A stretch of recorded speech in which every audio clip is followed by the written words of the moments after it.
ታዲያ እንዴት ነው? እውነት ነው። እምነታችን እውነት ነው፣ የጸጋ ነው። እምነታችን የበረከት ነው። ሰዎችን ከጭንቅ የሚያድን ነው።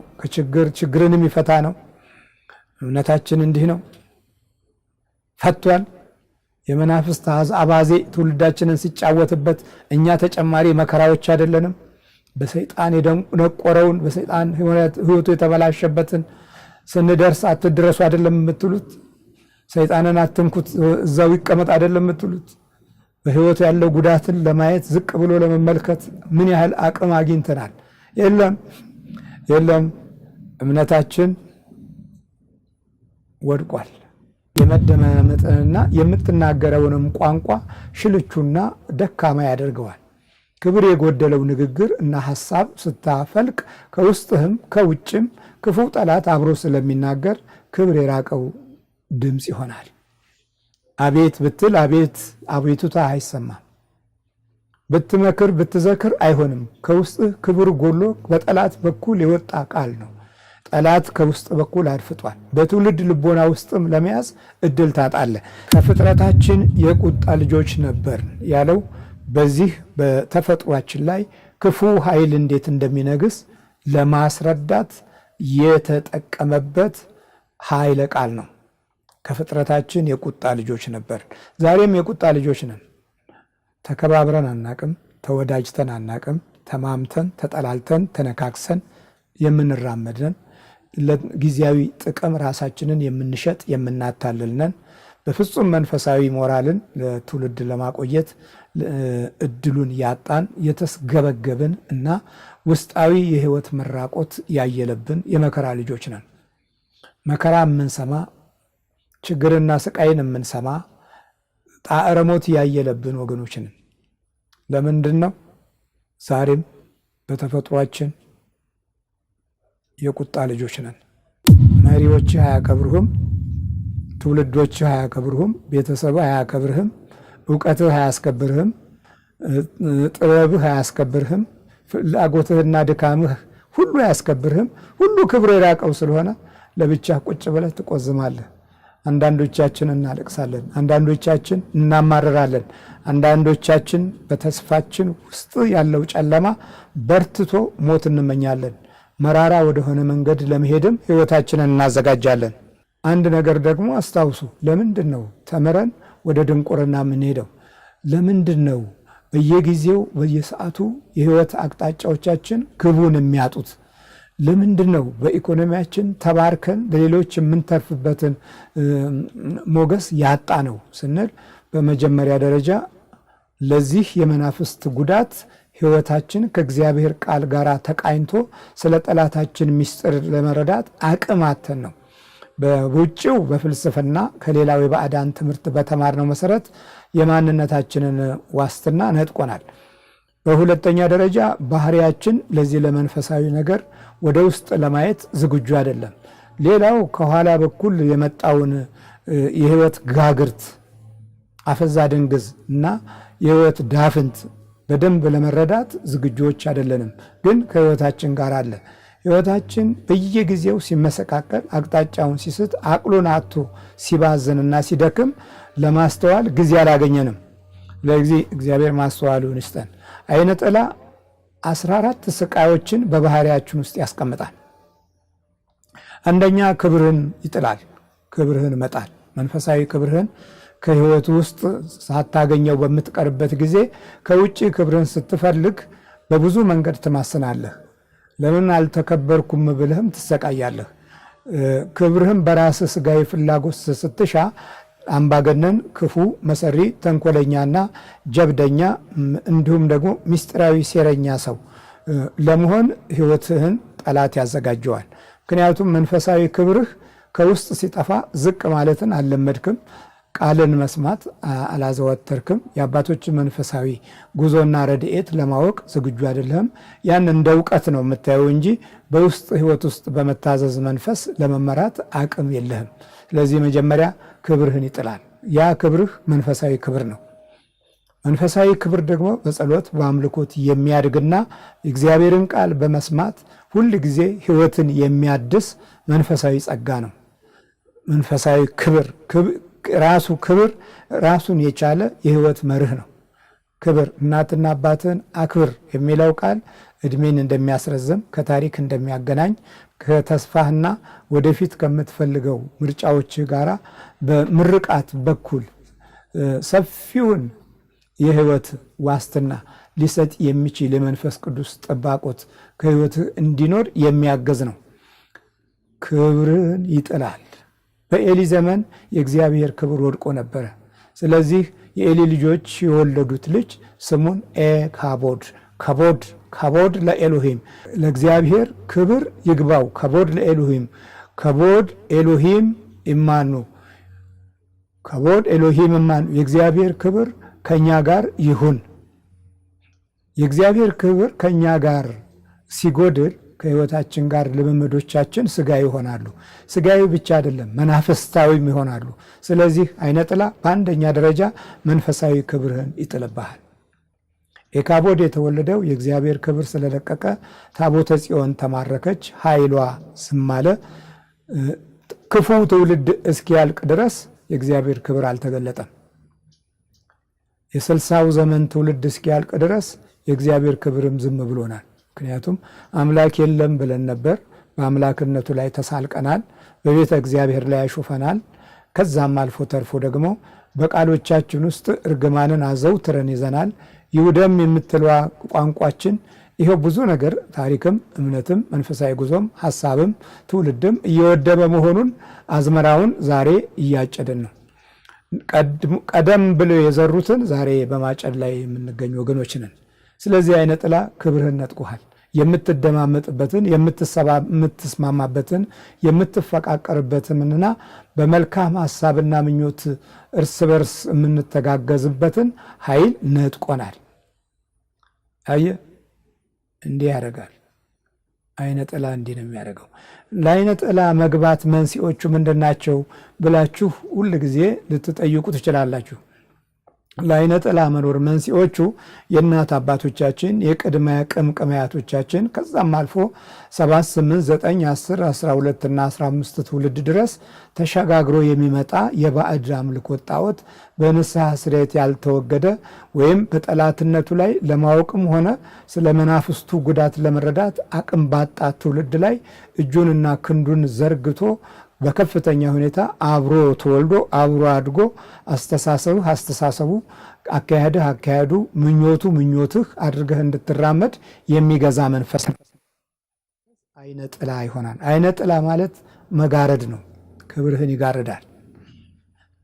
መሪዎችህ አያከብርህም፣ ትውልዶችህ አያከብርህም፣ ቤተሰብህ አያከብርህም፣ እውቀትህ አያስከብርህም፣ ጥበብህ አያስከብርህም፣ ፍላጎትህና ድካምህ ሁሉ አያስከብርህም። ሁሉ ክብር የራቀው ስለሆነ ለብቻ ቁጭ ብለህ ትቆዝማለህ። አንዳንዶቻችን እናለቅሳለን፣ አንዳንዶቻችን እናማረራለን፣ አንዳንዶቻችን በተስፋችን ውስጥ ያለው ጨለማ በርትቶ ሞት እንመኛለን። መራራ ወደሆነ መንገድ ለመሄድም ህይወታችንን እናዘጋጃለን። እግዚአብሔር ይማረን፣ ምሕረቱን ያብዛልን። በእውነት ታላቅ ጉዳት ላይ የምንገኝ ነን። ስለዚህ ክብርህን ይጥላል። ዛሬ ክብራችን ከወደቀ ቆይቷል። መደማመጥና የመተሳሰብ መንፈሳችን ከዘቀጠ ዘመናት አልፏል። አንዱን አንዱ የሚያከብረው ከሚያገኘው ጥቅም አንጻር ብቻ ወይም ካለው ሹመትና በስልጣን ከሚያደርስበት ጉዳት በስተጀርባ ያለውን ነገር በመገመት እንጂ በሰብአዊነቱ፣ በትልቅነቱ፣ በአባትነቱ፣ በእውቀቱ ወይም በብሩህ ሐሳብና ህሊናው የሚያክብር ትውልድ የለንም። ይሄ እኮ ቆይቷል። ክብር ከጠፋ ከቤታችንም ክብር ተነቅሏል። ከኑሯችንም ክብር ጠፍቷል። ከመንገዳችንም ክብር ሸሽቷል። ኑሯችንና ጊዜያችንም ክብርን ሳይሆን ውርደትን ለማሸከም እየፈጠነና ረጅም መንገድ እየተጓዘ የሚገኝበትን ዘመን ለማየት የምንችለው ዛሬ ነው። ስለዚህ አንደኛው አይነ ጥላ ያንተን ክብር ይጥላል። የመደማመጥንና የምትናገረውንም ቋንቋ ሽልቹና ደካማ ያደርገዋል። ክብር የጎደለው ንግግር እና ሐሳብ ስታፈልቅ ከውስጥህም ከውጭም ክፉ ጠላት አብሮ ስለሚናገር ክብር የራቀው ድምፅ ይሆናል። አቤት ብትል አቤቱታ አይሰማም። ብትመክር ብትዘክር አይሆንም። ከውስጥ ክብር ጎሎ በጠላት በኩል የወጣ ቃል ነው። ጠላት ከውስጥ በኩል አድፍጧል። በትውልድ ልቦና ውስጥም ለመያዝ እድል ታጣለ። ስለዚህ ነው እንግዲህ ቅዱስ ጳውሎስ በኤፌሶን መልእክት ምዕራፍ 2 ቁጥር 3 ላይ እንዲህ ይላል፣ ደግሞ ከፍጥረታችን የቁጣ ልጆች ነበርን ይላል። ከፍጥረታችን የቁጣ ልጆች ነበርን። ክፉ መንፈስ በኃይል ከሕይወትህ ጋር መጥቶ ተዛምዶ ኑሮህን፣ ጊዜህን፣ ዘመንህን ያመሰቃቅለዋል። የውስጥ ባህሪህንም በከፍተኛ ሁኔታ አደጋ ላይ ይጥለዋል። የማንነት ጸጋና ሞገስም ይርቅሃል። ስለዚህ ክብር ይጎልሃል። ሁሉም ክብር ጎሏቸዋል ይላል ታላቁ ጳውሎስ። ክብር ጎሏቸዋል። ክብር ጎሏል። ክብር ርቋል። ኤካቦድ ተወልዷል። ክብር የለቀቀበት፣ ክብር የጠፋበት፣ ክብር የተጣለበት ትውልድ ውስጥ የምንገባው የአይነ ጥላ ተጽዕኖ ነው። አይነ ጥላ ከጣዖት ይወለዳል። ከጣዖት ውስጥ አብሮ ይወለዳል። ለገበያ፣ ለእውቀት፣ ለጥበብ፣ ለማስተዋል ተብሎ ከዚህ ከመናፍስት አብሾ ጋርም አብሮ ይወለዳል። በዚህ ጊዜ ወደ ትውልድ ለመተላለፍ እድሉ ሰፊ ስለሆነ ከዛሬ 11ኛውና 12ኛው 13ኛውና 14ኛው ትውልድ በፊት የነበሩት ትውልዶች ዛሬ ላለው ዘመን ትውልድ ውድቀት ምክንያት የሚሆኑበትም አጋጣሚ ሰፊ ነው። ወደ ጣዖት ሄደው ንስሐ ሳይገቡ፣ የመናፍስትን ጉዳት ሳያስተምሩ ሳይገልጹ፣ ጠላት እንዳለ ሳያስረዱ፣ መንፈሳዊ የሰይጣን ደባን ሳይገልጹ ያለፉበት የእግዚአብሔርን ክብርና ኃይል የማዳኑን ጸጋና ሞገስም ከነበረከቱ ሳያስረዱ ያለፉት ሰዎች የወለዷቸው ልጆች ይሄንን የመቅሰፍቱ ዘመን ላይ ለመድረስ እድል ገጥሟቸዋል። ይሄ አይነ ጥላ ነው። እውነት ተጋርዶባቸው፣ እምነት ተጋርዶባቸው፣ ሐሳብና ቅንነት፣ በጎነት ተጋርዶባቸው የተወለዱ ሲሆኑ ምርጫቸውም ምኞታቸውም ከአራዊት እኩል የሚሆንበትን አስተሳሰብ እንዲይዙ ይገደዳሉ። ምን ማለት ነው? ይሄ አይነ ጥላ ነው። በጎው ነገር፣ መልካሙ ነገር ከሕይወታቸው እንዲርቅ የሚፈትናቸው መንፈስ ከነሱ ጋር አብሮ ተወልዷል። ስለዚህ ክብርህን ይጥላል። በኤሊ ዘመን ክብር ከወደቀ በኋላ ታቦተ ጽዮን በባዕዳን እጅ ውስጥ ወደቀች። የአሕዛብ ልጆች ለማላገጥ አፋቸውን በክፉ ድምፅ በክፉ ቃል ለመናገር አጋጣሚውን አገኙ። አዎ እግዚአብሔር ይማረን። ሁለተኛው አይነ ጥላ ከሚያጠፋብህና ከሚያበላሽብህ አንዱ የሕይወት ሞገስህን ያጠፋል። የሕይወት ሞገስ እግዚአብሔር አምላክ ለሰው ልጆች የሚሰጥ የውጨኛው የሰውነት ክፍል ብርሃን ነው። ያ የሰውነት ክፍል ብርሃን በዚህ በአካል ላይ የሚታይ የሕይወት ድባብ ነው። ያ ደግሞ በጠላት ላይ ትልቅ ድል የሚሰጥ የመንፈስ ቅዱስ ጥበቃን የሚያረጋግጥ ወደ ተስፋ የሚወስደውን መንገድ የሚያሳይ በቃሎችህ ውስጥ መንፈሳዊ ውበትን የሚያሳድር የመደመጥን የመፈቀርን እና የመተሳሰብን ውስጥ የህሊና ሞራል የሚያበዛ የሚያደርገው ይሄ ሞገስ ነው። ሞገስ የሚለው መድኃኒታችን ኢየሱስ ክርስቶስ በሞገስ ያድግ ነበር። አብርሃም በሞገስ ያድግ ነበር። ሩት ሞገስን ባገኝ ባለችው መሰረት ርስት አግኝታለች፣ ትውልድ አግኝታለች። ከባዕድ ሀገር መጣ ባለ ርስት ባለ ሀገር እንድትሆን እግዚአብሔር አግዟታል ሞገስን በመመኘቷ። ስለዚህ የሕይወትን ሞገስ አይነ ጥላ ያጠፋብሃል። ሞገስ የሚያድገው ከአንተ ጋራ ስትጸልይ፣ ስታመልክ፣ እግዚአብሔርን ስትማጸን፣ ሞገስ ስጠኝ ብለህ ስትለምን እግዚአብሔር ሞገሱን ይሰጣል። በሞገስ ውስጥ የሚከተሉት ባህሪያቶች አሉ። መደመጥ፣ መከበር፣ መፈቀር እና መታሰብ። መታሰቢያ ለዘላለም አይወድቅም። በሰዎች ልብ ውስጥ ተቀምጦ ይኖራል። ነፍሳቸውን የሚባርክ ሐሳብ ከሰዎች ውስጥ እንዲቀመጥ የሚያደርግ መንፈሳዊ ጉልበት የምታገኘው በሞገስ ነው። እግዚአብሔር ሞገሱን ያብዛልን። ፈጣሪ አምላካችን ለትውልዳችን የጎደለውን የጠፋብንን ክብርና ሞገሱን ይስጠን። ከአባቶቻችን ላይ ሞገሱንና ክብሩን ይጨምር። ዛሬ ተዋርደናል። መተሳሰባችንም መፋቀራችንም ከባህሪያችን የራቀው በዚህ በዓይነ ጥላ ጠላት የተደገፍን ስለሆን መማቀቅ በዝቶብናል። ስለዚህ የሕይወት ሞገስን ያጠፋል። ዓይነ ጥላ ሞገስን ይጋርዳል። መጀመሪያውኑ ስለ ሞገስ የሚኖርህን ክብር እንዳትማረው ውስጥህን ያጨልማል። ሞገስን የምንማረው ከአባቶቻችን መንፈስ ጋር መማፀን ሲጀምር ነው። አብርሃም የይስሐቅን ሞገስ ያዘ፣ ያዕቆብ የይስሐቅን ሞገስ ያዘ። ያዕቆብ ለይሁዳ ሞገሱን ሰጠ፣ ሌሎችንም እንዲባርክ እድል አገኘ። የአባቶቻችን መንፈስና ሞገስ አንድ ጋር ተያይዞ ውስጣዊ ማንነታችንን ወደ ሰማይ ክብር ከፍ ሲያደርግ ምድራዊ ውርደቶች ከሕይወታችን ይርቃሉ። ሰይጣን የሚያዘጋጃቸው ዲያብሎስ የሚያስባቸው የጠላትነት ጉዞውን ጸጥ የሚያደርገው የእግዚአብሔር ሞገስ ሲኖረን ነው። በሞገስ ማደግ ስንጀምር ለሌላው ክብርና ሞገስ እንሆናለን። በሞገስ ማደግ ሲያቅተን ለሌላው ውርደት፣ ውድቀት እና ክፋት የምንመኝ የጠላትነትን መንፈስ የምናዘወትር ቋንቋችን ክብርና ሞገስ የተለየው የአረመኔነትን ድምፅ የምንካፈል ሆነን ታሪካዊ ውድቀትና ጉድለት ያየለባቸው ነገዶች ሆነን መማቀቅን፣ መሰቃየትን፣ መውደቅን እና መዋረድን ለትውልድ እንሰጣለን። እግዚአብሔር ይማረን። ስለዚህ ዓይነ ጥላ ሞገስን ይወስድብሃል። ምንድን ነው ዓይነ ጥላ እንላለን? አሁንም ደጋግመን ምንድን ነው? በተለይም በቤተ እግዚአብሔር ረጅም ዘመን የኖሩና በስብከተ ዓለም ውስጥም አለን በሚል ቀድሞ በያዙት ቦታ ላይ ሌላውን ከመጋፋት ጋር በሚያደርጉት ሩጫዎች መካከል የሚወጡት ድምፆች ሁሉ ሞገስ አልባ ሆነው ክብር አልባ ሆነው የሕይወት ጉስቁልናን የሚገልጽ የጭካኝነትና የአረመኔነት ቋንቋን ማዘውትረን አንዱ ለአንዱ ጠላት የምንሆንበትን ሐሳብ ስናመነጭ በእውነት ያልታደል ጠላት ረጅም መንገድ ሄዶ ቁጣውን በባህሪያችን ላይ የገለጸብናል።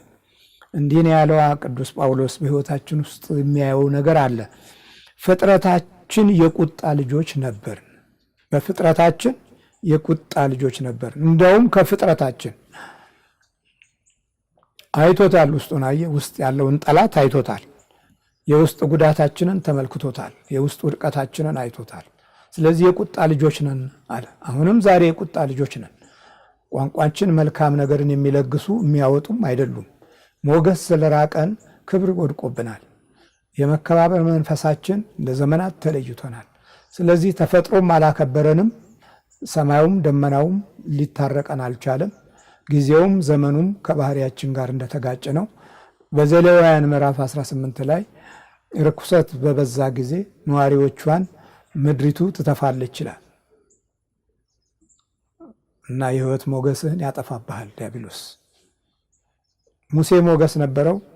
ሕዝቡን መራ። ከረሃብ፣ ከችግር፣ ከስቃይ እና የነፃነት ጉዞን ወደ ምድረ ርስት የሚወስደውን የተስፋውን ቃል ለመፈጸም እድል ያገኘው በሞገሱ በኩል ነው። አባቶቻችን ሞገስ ሲያጥራቸው ጭቅጭቅ፣ ንትርክ፣ መባላት፣ መነካከስ፣ እርስ በርስ መካሰስ፣ መወነጃጀል፣ አንዱ አንዱን መጥላት የጥላቻ አባቶች ይሆኑና ባልሆነ መንገድ በሰብአዊ ጥበብ በማይጠበቅ አደጋ ውስጥ ገብተው ክፉ ጉዳትን ለትውልድ ያስተላልፋሉ። ይሄ ሞገስ ያጥረን ነው። በክፉ ዓይነ ጥላ ክብራችን ሲለይ ቋንቋችንም አያምርም። ድምፃችንም ዲያብሎስ የታከለበት ይሆናል። ንግግሮቻችን ውስጥ ክፉ መንፈስ ያደባበት ተንኮል የጣለበት ይሆናል። ሶስተኛው የእምነት ጸጋህን ያርቃል። ዓይነ ጥላ ያለበት ሰው የእምነት ጸጋው ይጠፋበታል። በዚህ ዘመን ውስጥ ታዲያ ለዘመናት ከ100ም ከ200ም ዓመት በፊት ይሄ የጠንቆላ መናፍስት ውስጥ ገብተን የኮከብ ቆጠራ ውስጥ አጋቢዎችና ተጋቢዎች አብዝተን በነበርበት ጊዜ ለክፉ ጣዖት መንፈስ የምንገብረው ነገር ሁሉ አብሮ ተያይዞ የተፈጥሮ ሕጋችንን የሥላሴ ፍጡር መሆናችንን ሁሉ በመዘንጋት ከአራዊቶች ጋር የተመደበ የኮከብ ቆጠራ ሐሳብ ተከትለን በምንራመድበት ጊዜ አብሮ የሚወለደው ጠላት ይሄ ክፉ መንፈስ የሕይወታችን የጉስቁልና አባዜ ይሆናል። በዚህ ጊዜ እምነትን እንጠላለን። እምነትን የሚጠላ ጊዜም እንድናፈራ እንገደዳለን። አልፎም ተርፎ አባቶቻችን ባለማመን ጠንቅ ውስጥ ሆነው ያገለግላሉ። አካላቸው በአገልግሎት ልብስ ተሸፍኖ ግን የውስጥ የህይወት ችግራቸው ግን በትውልድ ላይ ተጽዕኖ የሚያሳድር ክፉ ጠላት የመናፍስቶች አባዜ ያደረበትና የጋለበበት የጋሸበበት ይሆንና በቋንቋችንና በንግግራችን መካከል የመሻታችን ውርጅብኝ ክፉ ጥፋቶችን አጉልቶ ያመጣል። ስለዚህ የእምነት ጸጋህን ይሄ ጠላት ያርቃል። ለእውቀትና ለትምህርት ለግርማ ሞገስ ብለን ያስገባ ነው እምነታችንን በሙሉ ኃይሉ ከነ ሞገሱና ከነ ጸጋው ተቀብለን እንዳንራመድ የሚከለክል አደጋ የሆነ መንፈስ ውስጣችን ይቀመጣል። ለምንድን ነው ውስጣችን የሚቀመጠው? ጤናችንን ሳይነካ መጀመሪያ የእምነት መንገዳችንን ያጨልምብናል። በእምነት የሚገኘውን ዋጋ ተቀብለን ለሌሎች በረከት የምንሆንበትን እድል እንድናጣ ይፋለመናል። ይሄ ጠላት ትልቁ ጉዞው በእምነት የሚገኘውን ጸጋ እንዳንታደል የሚያደርግ የሐሳር መንፈስ ነው። ወደን ያስገባ ነው። ቤተሰቦቻችን ወደው ያስገቡት አንድ ጋር ይያያዝና ውስጣችን የመናፍስቶች ማዕበልን ይፈጥራል። በዚህ ጊዜ እንጨነቃለን፣ ግራ እንጋባለን፣ እንቃዣለን። ያመነውን እምነት እንኳ በምናገለግለው ላይ እንኳ እየተጠራጠርን እናገለግላለን። ስለዚህ ሐሳባችን መንፈሳዊ ብሩህነት የጎደለው እጅግ የተወዛገበ የህይወት መንገድን ያልተከተለ የተጣመመ ይሆንና ታሪኮቻችን ውስጥ ጉድለቶች አይለው አባቶቻችን በሰሩት ታሪክ ላይ መቅሰፍት እንሆናለን። ስለዚህ ሶስተኛው የእምነትን ጸጋ ያርቃል። በመሆኑም እዚህ ቅዱስ ጳውሎስ የተናገረው ከፍጥረታችን የቁጣ ልጆች ነበርን ያለው በዚህ በተፈጥሯችን ላይ ክፉ ኃይል እንዴት እንደሚነግስ ለማስረዳት የተጠቀመበት ኃይለ ቃል ነው። ከፍጥረታችን የቁጣ ልጆች ነበርን። ዛሬም የቁጣ ልጆች ነን። ተከባብረን አናቅም፣ ተወዳጅተን አናቅም። ተማምተን ተጠላልተን ተነካክሰን የምንራመድነን፣ ለጊዜያዊ ጥቅም ራሳችንን የምንሸጥ የምናታልልነን፣ በፍጹም መንፈሳዊ ሞራልን ለትውልድ ለማቆየት እድሉን ያጣን የተስገበገብን እና ውስጣዊ የህይወት መራቆት ያየለብን የመከራ ልጆች ነን። መከራ የምንሰማ ችግርና ስቃይን የምንሰማ ጣዕረ ሞት ያየለብን ወገኖች ነን። ለምንድን ነው? ዛሬም በተፈጥሯችን የቁጣ ልጆች ነን። እውነት ነው። ቅዱስ ጳውሎስ በኤፌሶን 2:3 ላይ የነገረን ማረጋገጫው ይኸው ነው። የዓይነ ጥላ 14 ስቃዮች 3ቱ አሁን የእምነት ጸጋን ያርቅብሃል፣ እንዳትጸልይ ያደክምሃል። በህብረት የምንጮኻቸው ጩኸቶች እስከ ዛሬ ድረስ በፍቅርና በሞገስ አይደሉም። በጸጋና በመተሳሰብም አይደሉም። በእውነተኛ ወዳጅነትም አይደሉም። እንደ ስራና እንደ ባህል እንደ ልምድና እንደ ዕውቀት ይዘን የምንጮኸው ጩኸት ተአምረኛ የሆነ የጥፋት ትውልድን አብቅሎብናል። ታዲያ እንዴት ነው? እውነት ነው። እምነታችን እውነት ነው፣ የጸጋ ነው። እምነታችን የበረከት ነው። ሰዎችን ከጭንቅ የሚያድን ነው። ችግርን የሚፈታ ነው። እምነታችን እንዲህ ነው። ፈቷል። የመናፍስት አባዜ ትውልዳችንን ሲጫወትበት እኛ ተጨማሪ መከራዎች አይደለንም። በሰይጣን የደነቆረውን በሰይጣን ህይወቱ የተበላሸበትን ስንደርስ አትድረሱ አይደለም የምትሉት። ሰይጣንን አትንኩት እዛው ይቀመጥ አይደለም የምትሉት። በህይወቱ ያለው ጉዳትን ለማየት ዝቅ ብሎ ለመመልከት ምን ያህል አቅም አግኝተናል? የለም። እምነታችን ወድቋል። ሌላው አራተኛው ማስተዋልን ያስወግዳል። የማስተዋል መንፈሳዊ ጥበብን ከህይወት ውስጥ ያስወግዳል። የሚገርም ነው። የማስተዋል ብርሃንን ከማንነታችን ላይ ያርቀዋል።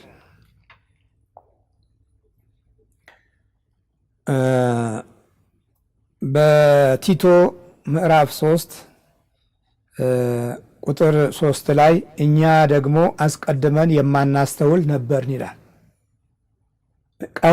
ቀድሞ የማናስተውል ነበር። በመናፍስት ጉዳት ውስጥ የገባው ትውልድ ባለማስተዋል ብዙ ጊዜ ወድቋል። የክፉ መንፈስ አይነ ጥላን በሙሴ ዘመን በምናይበት ጊዜ 12 ሰላዮች ከየነገዱ መርጦ ልኳቸው ነበረ። ከ12ቱ 10ሩ አይነ ጥላ ይዟቸው ተስፋቸውን ማየት አቅቷቸው እያጉረመረሙ ተመልሰዋል። ከ10ሩ 2ቱ ብቻ ነበረ በተስፋው ቃል ኪዳን የቆሙት፣ ኢያሱና ካሌብ። ሌሎቹ በአብዛኛው በአይነ ጥላ የተጋረዱ፣ ለጠላት የሚያግዙ፣ የጠላትን ጉልበት የሚያበረታቱ ሆነው በመንፈሳዊ ሕይወት ጨንግፈዋል። እነዛም ወደ ቅድስት ሀገር ሳይሻገሩ በተጋረደው አይናቸው በምድረ በዳ ላይ ሞተው አልቀዋል። የተስፋይቱን የቃል ኪዳን ምድር ሳያወርሱ ለልጆቻቸውም ታሪክ ብክነት፣ ጉስቁልና፣ ውድቀት ሆነው የምሳሌነታቸው ጥፋት ጎልብቶ ጠፍተዋል። አያችሁ፣ አይነ ጥላ ይዟቸው ነው። አይነ ጥላ እንደ ቀልድ ዝም ብለህ አይኔን ጋርዶታል፣ ልቦናዬን ሰውሮታል ብቻ የምትለው አይደለም። አጠቃላይ ተስፋህን፣ ራእይህን ሁሉ፣ እምነትህን፣ ሞገስህን፣ ክብርህን የሚጋርድ ኃይል ነው። የምትናገርበትን ድምፅ የሚያጨልም ነው። የምታወራውንም ሐሳብ የሚያጎሳቁል ነው። ስለዚህ ማስተዋልህንም ያስወግዳል እና እኛ ደግሞ አስቀድመን የማናስተውል ነበርን፣ የማንታዘዝ፣ የምንስት፣ ለምኞትና ለልዩ ልዩ ተድላ እንደ ባሪያዎች የምንገዛ፣ በክፋትና በምቀኝነት የምንኖር፣ የምንጣላ፣ እርስ በርሳችን የምንጠላላ ነበርን ይላል። ዛሬስ አይደለንም? ቲቶ እኮ በዚህ መንገድ ነበር ያየን። የቲቶ መልእክት ነው። የማናስተውል አለማስተዋል የዘመናችንን ክፋት እስከ መጨረሻው ድረስ ዳር አድርሶታል። የክፋት ዳርቻው በከፍተኛ ሁኔታ መፋጀት፣ መበላላት፣ መነካከስ፣ መገዳደል፣ እርስ በርሳችን መጣላት፣ በተገናኘን ቁጥር መነጫነጭ፣ ማማረር፣ ፊታችንን መቋጠር፣ በውስጣችን ማጉረምረም፣ ምሬትና ክፉ የሆኑ ፊቶችን ማሳየት የዘመናችን ትውልድ ልዩ የህይወቱ የውድቀቱ ክስተት ነው። የአይነ ጥላ 14 ስቃዮች። ስለዚህ ይሄኛው አራተኛው ስቃይ ነው። አናስተውልም።